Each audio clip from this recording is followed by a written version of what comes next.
ऐसी कौन सी बात है इस स्टॉक में जिसकी वजह से एफआईएस ने अपनी होल्डिंग 2% से लेके 10% तक लेके गए।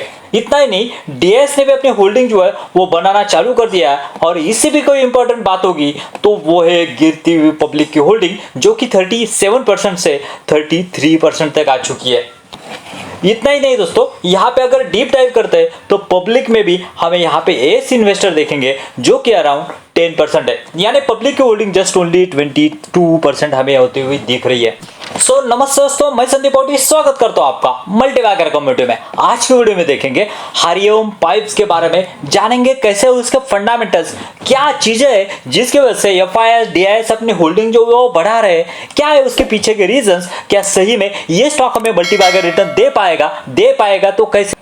सो इन सभी सवालों का जवाब आपको अगले कुछ मिनटों में मिलने वाला है। सो बने रहिए मेरे साथ। जैसे कि हम हमेशा कहते हैं, लर्निंग है तो अर्निंग है। चलिए कुछ नया सीखते हैं। दोस्तों, हरिओम पाइप्स के बिजनेस की बात की जाए तो ये एक स्टील इंडस्ट्री है और इसका शुरुआत होती है आयरन ओवन से। उसके बाद में उससे रिसाइकल स्टील निकलता है, स्पॉन्ज आयरन निकलता है और उससे निकलते हैं एमएस बैलेट्स। और एमएस बैलेट्स से बहुत ही इंटरेस्टिंग चीजें आपको यहाँ पे दिखेगी आगे। यहाँ पे देख सकते हैं वो निकलते हैं हॉट रोल स्ट्रिप्स, और वो जो पट्टी रहती है या फिर कॉइल्स रहते हैं उससे होते हैं एमएस पाइप्स एंड ट्यूब्स का प्रोडक्शन होते हुए हमें दिखेगा। एमएस ट्यूब्स और पाइप कहाँ पे लगते हैं, कहाँ पे नहीं लगते, ये पूछिए। आपका ब्रिजेस होने दो, कंस्ट्रक्शन होने दो, आपका पेट्रोल पंप होने दो, या कुछ भी रहने दो, आपको वहां पे पाइप्स एंड ट्यूब्स की जरूरत पड़ती है। और उसके साथ साथ इतना ही नहीं है दोस्तों, इसके यहाँ पे इनिशियली बिजनेस तो ये था, उसके बाद में इन्होंने हॉट रोल पे भी कॉन्सेंट्रेट किया। हॉट रोल से एचआरपीओ के कॉइल्स और ये पिकलिंग कॉइल्स वगैरह, और उसके बाद में देखेंगे तो और भी यहाँ पे सीआर कॉइल्स वगैरह इन्होंने, ये गैल्वेनाइज्ड कॉइल्स वगैरह ये यहाँ पे प्रोड्यूस करना चालू किया। दोस्तों, इससे पहले हमने समझा कि किस तरह से स्टील बनाया जाता है, और यहाँ पे से देखिए यह है प्रोडक्ट। यहाँ पे स्पॉन्ज आयरन, उसके बाद में MS ballot, HR strips, MS tubes and pipes and बहुत सारे। उसके बाद में अगर नीचे आते हैं तो नीचे आपको यहाँ पे दूसरा वर्टिकल देखने को मिलेगा जो उन्होंने फिलहाल ही यहाँ पे डेवलप किया है। तो ये भी देख सकते हैं दोस्तों, एचआरपीओ कॉइल्स, सीआरसीए कॉइल्स, उसके बाद में GP coils, GP pipes and GI pipes. यानी दोस्तों जीपी और जीआई ये कोटेड पाइप्स होते हैं, उनको रस्ट नहीं होती है, उसकी वजह से इसकी डिमांड जो है वो कंटिन्यूसली बढ़ती हुई आपको दिखेगी। उसी वजह से ये कंपनी के प्रोडक्ट प्रीमियम प्रोडक्ट कहलाते हैं। दोस्तों, इनकी मैन्युफैक्चरिंग फैसिलिटी की बात की जाए तो महबूब नगर में इनके 2 प्लांट है, unit number 1 and unit number 4। और यहाँ पे देखेंगे अनंतपुर में यूनिट नंबर 2, और यहाँ पे पेरुंडाई में यहाँ पे यूनिट नंबर 3। ऐसे 4 प्लांट उनके प्रोडक्ट मैन्युफैक्चरिंग होते हुए दिख रहे हैं। ये तो हो गया उनका प्रोडक्शन, लेकिन सेल कहाँ पे होता है ये देखना बहुत ही जरूरी है, जिससे हमें समझ में आएगा कि कहाँ तक ग्रोथ जा सकती है। दोस्तों, इसका मेजर थ्रेट जो है वो है इसका कॉन्सेंट्रेशन रिस्क। देख सकते हैं जो कि यहाँ पे 102 करोड़ 160 में से 102 करोड़ जो है वो जस्ट ओनली तेलंगाना से आता था, लेकिन कंपनी ये रिस्क एड्रेस किया और ये कंपनी जो है अपना रिस्क अभी एलिमिनेट करने के लिए पीछे लगी है। और उसका अगर यहाँ पे ग्रोथ देखेंगे तो देख सकते हैं जो कि तेलंगाना में पहले 102 करोड़ था, वो गिर के 219 करोड़ हुआ है। आप सोचेंगे कि गिर के कहाँ बढ़ा तो है, लेकिन दोस्तों अगर यहाँ पे देखेंगे तो बाकी के स्टेट में बहुत बड़ा यहाँ पे ग्रोथ हमें होते हुए दिख रहा है। देखिए 346, 214, 203 एंड सो ऑन। यानी यहाँ पे लेकिन देखेंगे तो ये एक चीज है कि यहाँ पे मैक्सिमम जो यहाँ पे स्टेट्स है वो साउथ के स्टेट है, कर्नाटका, तमिलनाडु, केरला, आंध्र प्रदेश।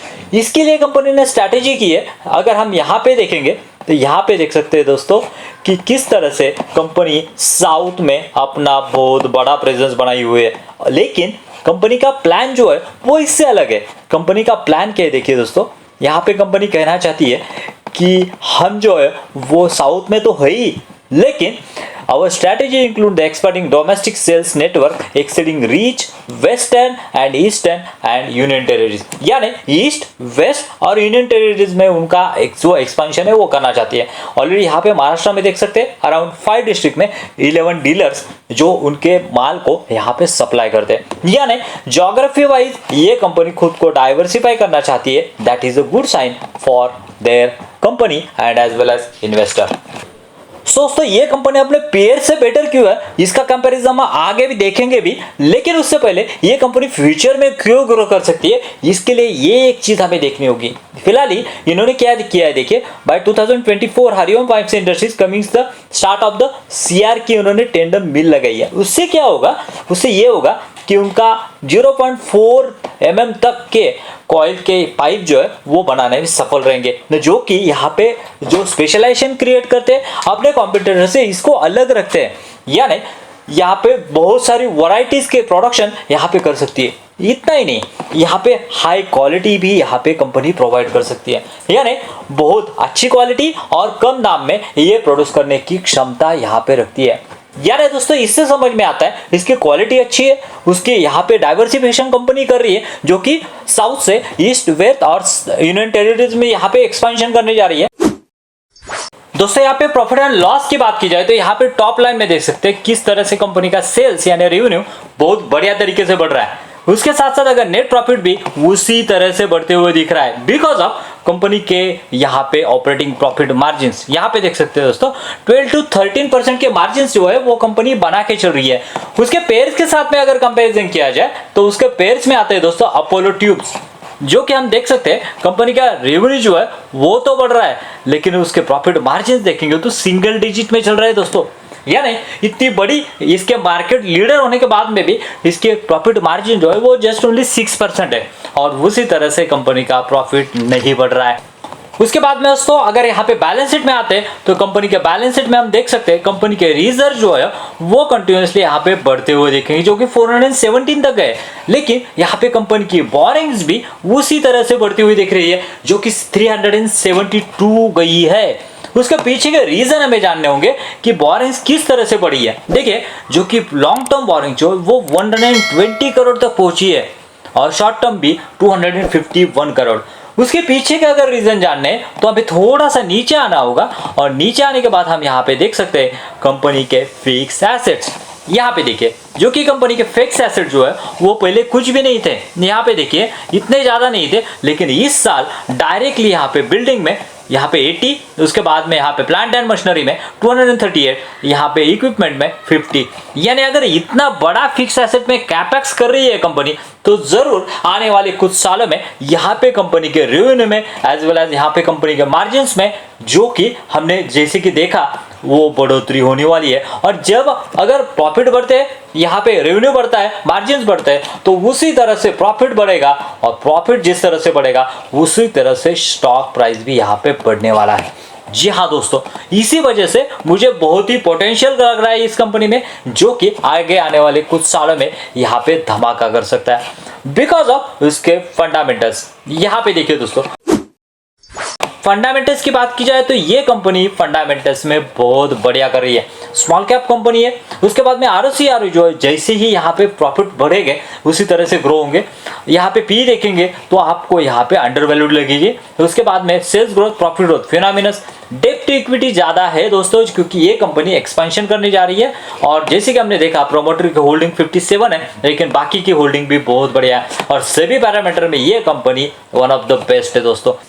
अगर आपको वीडियो अच्छा लग रहा है तो वीडियो को लाइक करना मत भूलिए, क्योंकि ऐसे अच्छे स्टॉक हम यहाँ पे डिस्कस करते रहते हैं। यहाँ पे अगर चार्ट पैटर्न में बात की जाए तो देखिए दोस्तों यहाँ पे चार्ट पैटर्न ये कंपनी जो है अपना हाई 868 का बनाने के बाद में यहाँ पे अभी जो है वो अराउंड 731 पे यहाँ पे ट्रेड कर रही है।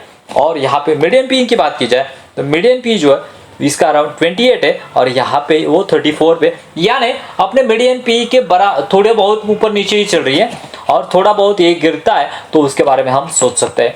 सो दोस्तों ये था detail analysis about the Hariom pipes. मुझे लग रहा है कि बहुत बड़ा पोटेंशियल है, आप भी इसके बारे में स्टडी करना मत भूलिए दोस्तों। स्टील सेक्टर के साथ साथ केमिकल सेक्टर का भी एक स्टॉक आपके पोर्टफोलियो में होना चाहिए, और वो स्टॉक है दोस्तों यश इंडस्ट्रीज।